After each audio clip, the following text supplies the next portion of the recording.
Tadah itu sikap mental yang dikasih apa aja ayo ndak apa-apa, ndak komplain, ndak mengeluh, selalu bersyukur. Dapat sedikit, alhamdulillah. Dapat banyak, alhamdulillah. Kamu sudah dapat kerja juga ngeluh, Pak kerja kayak gini hasilnya nggak seberapa Pak, paling cukup buat makan lah. Kalau besok mau punya istri, punya anak dikasih apa Pak, ngeluh. Loh itu sudah dapat kerja, apalagi kalau kamu nggak dapat kerja. Yang salah bukan dapat kerja atau enggak, kumlot apa enggak, tapi sikap mentalmu yang keliru.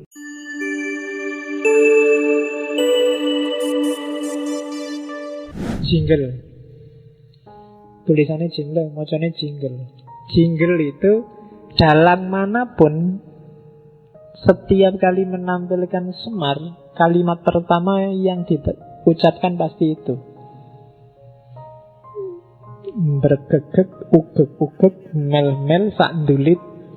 Kadang-kadang dibaca sakndulito, langgeng.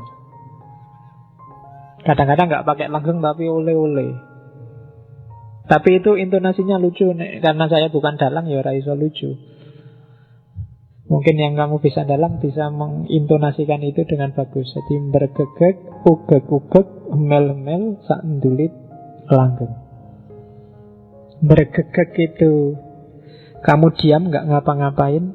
Ugek-ugek itu bergerak-gerak. Mel-mel itu mengais-ngais nyari makan. Sakndulit ya sakndulit, langgeng itu abadi. Itu filosofi hidup. Untuk aktif, jangan pasif.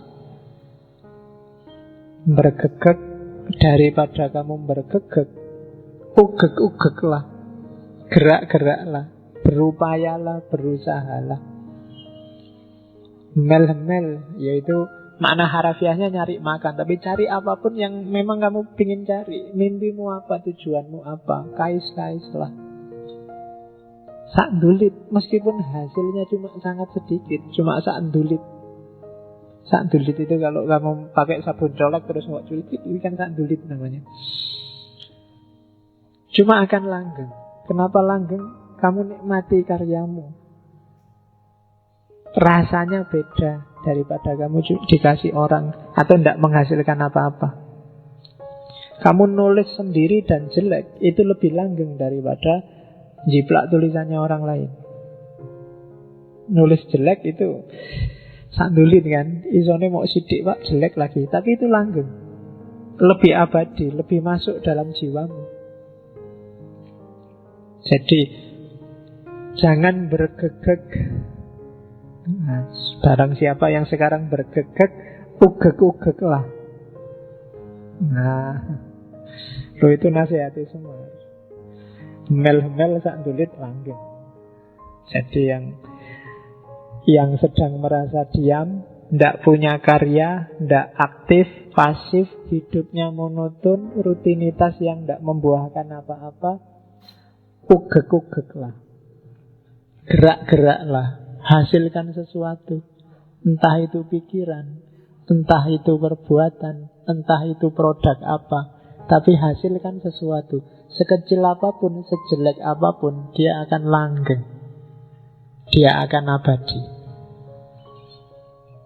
Nah, jadi tidak sekedar lucu. Kalau di dalang itu moconnya lucu dan biasanya yang lihat ketawa, tapi di balik itu ada filosofi yang luar biasa. Jangan diam, jangan bergegek saja. Kalau kamu bergegek saja, tesismu nggak selesai-selesai, skripsimu nggak beres-beres, ya kan? Ugek-ugek lah, gerak-gerak lah, apa ngono, moco-moco apa, nulis-nulis apa, nambah pengetahuan apa. Dapat sakndulit nggak apa-apa, lama-lama jadi sak gunung. Gitu loh. Jangan pasif.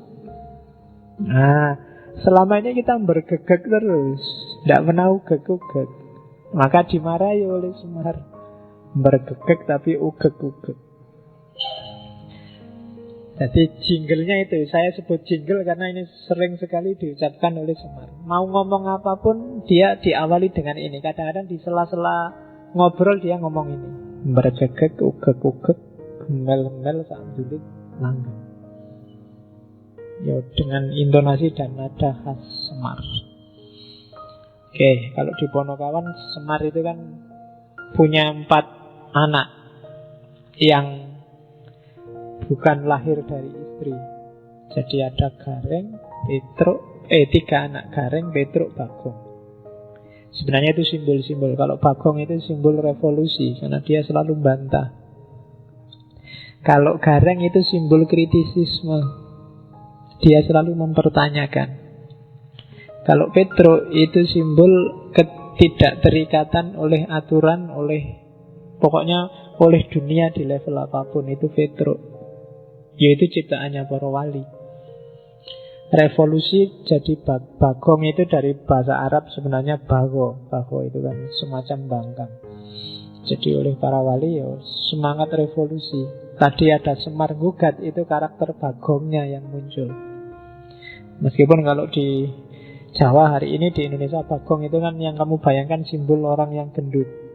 Wah, gendut itu besarnya sak Bagong. Nah, ya memang Bagong ini kalau diwayang ceritanya dia lahir dari bayangannya Semar. Jadi Semar itu punya bayangan, terus bayangannya karena Semar gendut, ya jadinya dia gendut. Kalau Petruk itu anak angkat, anaknya Raja Jin, namanya Petruk. Makanya dia gelarnya Petruk, lurah kantong bolong. Jadi kantong bolong itu ya saya bilang tadi, dia nggak terikat oleh apapun yang duniawi. Barang apapun masuk ya karena kantongnya bolong ya hilang lagi, merosot lagi. Jadi nggak ada apapun yang bisa mempengaruhi dia. Jadi sekali-sekali kalau ada apa-apa, kalian pakailah aji-aji kantong bolong. Aji-aji kantong bolong itu suka-suka orang mau nabrakin kita apa, mau ngasih kita apa, tapi kita cuek aja biar masuk telinga kanan, keluar telinga kiri. Itu aji-aji kantong bolong. Mungkin di momen-momen yang ketika kalian itu tidak penting, itu tidak harus, itu penting. Hari ini kan banyak hoak, kamu ribut opo-opo, ada isu, ada gosip yang tidak jelas. Itu kadang-kadang pakailah jurusnya Petruk, kantong bolong. Jadi kalau besok kalau ada orang ngomong hoak, ya kamu bikin aja komentar kantong bolong. Biar aja masuk tapi nanti akan keluar lagi. Jadi nggak harus dipikir serius. Nah, itu Ponokawannya Pandhawa. Gareng, Petruk, Semar, Bagong. Terus kita masuk ke ajaran sekarang. Yang tadi di awal kan gambaran fisiknya, filosofi yang kita ambil dari fisik. Jadi fisiknya saja punya makna filosofis yang luar biasa. Itu makanya kita tidak bilang sebenarnya sosok Semar itu ideal orang Jawa tentang ketuhanan dan kebertuhanan. Nah, sekarang kita lihat ajaran-ajaran dan yang Semar yang tadi berpengaruh di orang Jawa, baik melalui Hindu maupun melalui Islam. Banyak istilah yang kita dengar, khususnya di dunia Jawa, apalagi kita hidup di Jogja. Inti ajarannya ini dijadikan slogan di mana-mana adalah ojo dumeh, eling, sama waspada. Jadi hidup kita harus punya pondasi 3 hal ini.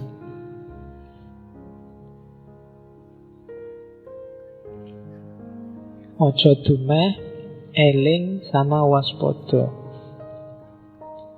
Ojo dumeh itu sikap mental, eling dan waspada itu pikiran. Jadi ojo dumeh itu makna harafiahnya jangan mentang-mentang. Di level apapun, perilaku, kata-kata, ucapan, bahkan termasuk kata hati, bersitan yang muncul di hati. Jangan mentang-mentang, ojo dumeh. Mentang-mentang cakep terus gonta-ganti pacar, itu ojo dumeh. Mentang-mentang pinter terus minteri kancane, itu ojo dumeh. Mentang-mentang banyak kan kamu, bahkan Kadang-kadang kan kamu jelek aja mentang-mentang. Ya kan, mentang-mentang jelek kayak ini kan. Gitu ada kan. Oke, mentang-mentang jomblo kan ada. Banyak loh kamu mentang-mentang itu. Kamu bisa nyari contoh sendiri sebanyak mungkin. Oke kan, kadang-kadang miskin aja kan mentang-mentang. Saya miskin loh, saya ini termasuk golongan orang yang tertindas loh. Saya ini mentang-mentang gitu, mentang-mentang miskin.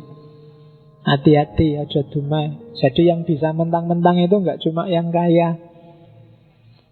Jadi begitu kamu larut oleh kondisimu saat ini dan kamu jadikan dia modus untuk kepentinganmu yang sementara, itu biasanya sudah dumai. Aja dumai. Betul. Mentang-mentang ndak lulus kuliah terus, itu kan mentang-mentang. Ya kamu teruskan sendiri. Mentang-mentang jomblo kalau malam minggu terus ngapain gitu. Ya wis, kamu rumuskan sendiri. Pokoknya aja mentang-mentang. Termasuk laki-laki dan perempuan. Kadang-kadang jangan salah, perempuan mentang-mentang juga ada. Mentang-mentang perempuan apa-apa pengen didahulukan. Kan ada ladies first kan gitu. Meskipun ngantrinya telat kan ladies first, minta pertama. Itu termasuk. Cowok juga begitu. Mentang-mentang cowok, banyak sekali contohnya. Mentang-mentang santri, mentang-mentang ikut ngaji filsafat, sekarang kemana-mana ngomongin filosofis. Nah itu termasuk mentang-mentang. Baru ngerti 1-2, wah kemana-mana sudah berfatwa filsafat. Ojo dumeh. Oke, sejauh mana itu dumeh apa enggak, kalian yang bisa ngukur. Karena ukurannya itu tidak bisa materinya, tapi sikap batinmu. Hal yang sama mungkin mentang-mentang di yang satu, tapi di yang satu sebenarnya enggak. Pinjem uang misalnya, karena kamu tidak punya duit terus pinjem uang. Gayamu pinjem uang, sikap batinmu pinjem uang, itu akan menunjukkan kamu mentang-mentang apa enggak. Termasuk ketika kamu ngutangi. Sikap batinmu ketika ngutangi temenmu itu bisa beda antara kamu mentang-mentang dan enggak mentang-mentang. Yang ngerti kamu sendiri. Jadi ojo dumeh. Yang kedua, gimana caranya Pak biar saya enggak dumeh? Eling. Selalu hadirkan Tuhan dalam hidupmu. Selalu hadirkan yang sejati di kepalamu. Kalau dia hadir terus, biasanya kamu terhindar dari dumeh. Lawan paling gampang dari dumeh itu ikhlas. Dan untuk bisa ikhlas, kamu harus eling. Selalu hadirkan Allah setiap mau mengambil keputusan. Selalu masukkan dia di hatimu dan di kepalamu. Itu namanya orang eling. Eling itu kalau dalam konotasi Jawa tidak sekedar kamu ingat dia ada, tapi dia berpengaruh dalam hidupmu. Misalnya kamu ingin membela agama, terus kamu mukul orang, ngeprok toko. Kalau ditanya, mbok ingat Allah, mesti ngomong, ini karena saya ingat Allah, ingin bela Allah. Tapi itu ingat dan bela Allah hanya di mulut. Allah tidak hadir dalam hidupmu, karena nggak mungkin Allah semacam itu. Ketika kamu mencaci maki misalnya, apalah orang yang nggak cocok alirannya sama kamu. Ketika kamu maki-maki ini, meskipun kamu merasa ini demi Allah, ini demi kejayaan agama, tapi perilakumu tidak menunjukkan bahwa kamu sedang eling. Karena kalau kamu eling, kamu tidak mungkin berani maki-maki. Kamu tidak mungkin berani mukul-mukul, tidak mungkin berani melecehkan orang. Kamu akan malu. Kenapa ada Allah dalam hidupmu? Jadi itu gunanya eling. Ojo dumeh, eling. Terus yang ketiga, waspada. Waspada itu hati-hati, tidak sembrono. Kenapa harus waspada? Jangan-jangan Yang kamu tadi eling, yang kamu lakukan ndak cocok, bikin malu kalau ketahuan sama yang kamu eling tadi. Maka hati-hati. Jadi sekali-sekali ndak sholat nggak apa-apalah, nggak ada yang cerewet ini. Tapi nggak enak ya. Katanya kan itu eling dan waspodo. Jangan-jangan hanya gara-gara salah kecil ini terus Allah ndak berkenan, terus Tuhan tersinggung, marah sama aku, susah nanti. Itu waspodo namanya. Jadi eling dan waspodo itu biasanya satu paket. Orang yang ndak waspodo biasanya gampang kehilangan elingnya. Orang yang selalu eling itu biasanya cenderung untuk waspodo. Jadi ojo dumeh, eling dan waspodo. Itu yang jadi basis ajaran. Kalau di filsafat Jawa biasanya dikonotasikan sama Semar. Oke, terus sikap mentalnya apa yang utama? Itu ada 3. Tadah, peradah, dan yang ketiga ora wegah. Tadah itu sikap mental yang dikasih apa aja ndak apa-apa, ndak komplain, ndak mengeluh, selalu bersyukur. Itu namanya tadah. Jadi kalau di agama mungkin semacam qanaah. Itu tadah. Dikasih apa aja ya. Dapat sedikit alhamdulillah, dapat banyak alhamdulillah. Alhamdulillah Pak, saya malam ini ngaji ndak ngerti apa-apa belas. Itu alhamdulillah ndak apa-apa.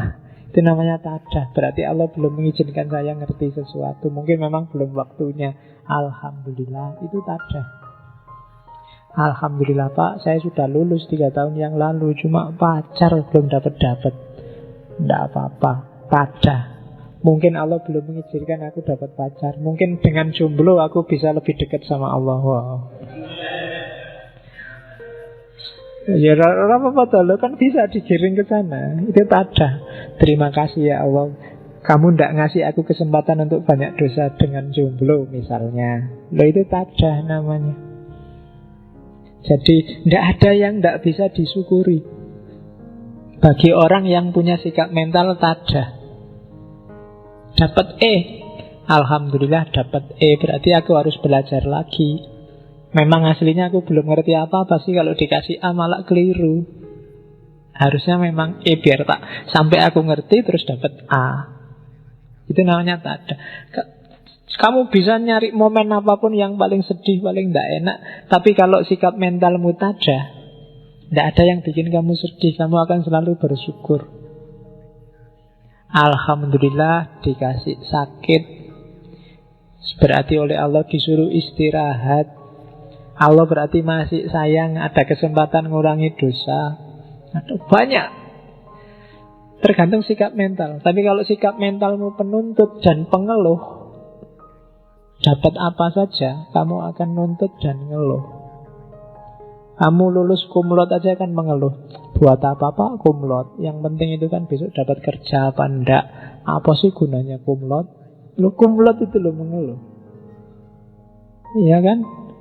Kamu sudah dapat kerja juga ngeluh, Pak kerja kayak gini hasilnya nggak seberapa Pak, paling cukup buat makan lah. Kalau besok mau punya istri, punya anak dikasih apa Pak? Ngeluh. Loh itu sudah dapat kerja, apalagi kalau kamu nggak dapat kerja. Yang salah bukan dapat kerja atau enggak, kumlot apa enggak, tapi sikap mentalmu yang keliru. Maka katanya Semar harus tadah. Tidak ada yang nggak bisa diambil hikmahnya, tidak ada yang nggak bisa disyukuri. Itu sikap mental. Yang kedua peradah. Berhadapan dengan yang atas tadah, dengan horizontal lingkungan sekelilingmu itu peradah. Mentalmu adalah mental memberi. Jangan punya mental minta-minta dan mudah menerima. Kalau di agama, tangan di atas lebih baik daripada tangan di bawah. Itu prada. Memberi nggak harus uang, ngasih nggak harus sesuatu. Minggu lalu kan di Krishna itu bahkan senyum pun sodako. Prada. Apa yang kamu punya kasih ke orang lain. Yang tehnya masih ada, sebelahnya sudah kosong gelasnya, boleh teh mas. Nah, kalau temennya nggak malu kan, ya sini tak ambilnya gitu. Nggak apa-apa, itu namanya prada. Jiwanya jiwa sosial. Jadi kalau sama Allah menadahkan tangan, sama lingkungan sekeliling ngasih. Sama Allah tangan di bawah, sama manusia yang lain tangan di atas. Jangan dibalik. Sama Allah kamu tangan di atas, jadi Allah itu kok perintah terus tiap hari. Ya Allah saya kumlot loh ya. Ya Allah pacar cantik loh ya. Ya Allah diperintahi tiap hari. Sama Allah kamu tangan di atas. Sama manusia kamu tangan di bawah. Pak mohon kebijaksanaannya Pak. Pak mohon kualik. Jadi sama Allah itu tadah, sama manusia yang lain prada. Dan yang ketiga, ojo males, ora wegah. Sumber persoalan saya sering bilang itu males. Jangan males. Nggak usah milih-milih pekerjaan. Kadang-kadang kamu nyembelikan Allah bikin kayak gitu aja, nanti besok kalau sudah mau waktunya digarap sebentar aja selesai. Itu biasanya terus jadi sumber masalah. Jatahku presentasi masih lama, besok aja kalau deket. Itu biasanya terus masalah. Karena waktunya kamu bikin, printernya error. Waduh listriknya mati. Waduh, itu salahmu dewe. Karena kamu selama ini males, ora wegah. Jangan wegahan. Kalau bisa dikerjakan hari ini, kerjakan hari ini. Jangan ditunda-tunda. Besok ngerjain yang lain masih banyak. Fa'idha faroghta fansob, kan katanya agama gitu. Kalau selesai ganti kerjaan yang lain masih banyak. Tidak mungkin manusia itu nganggur. Jadi kalau ingin jadi manusia utama, kalian harus punya sikap mental utama. Sikap mental utama itu apa? Tadah, peradah, terus ora wegah.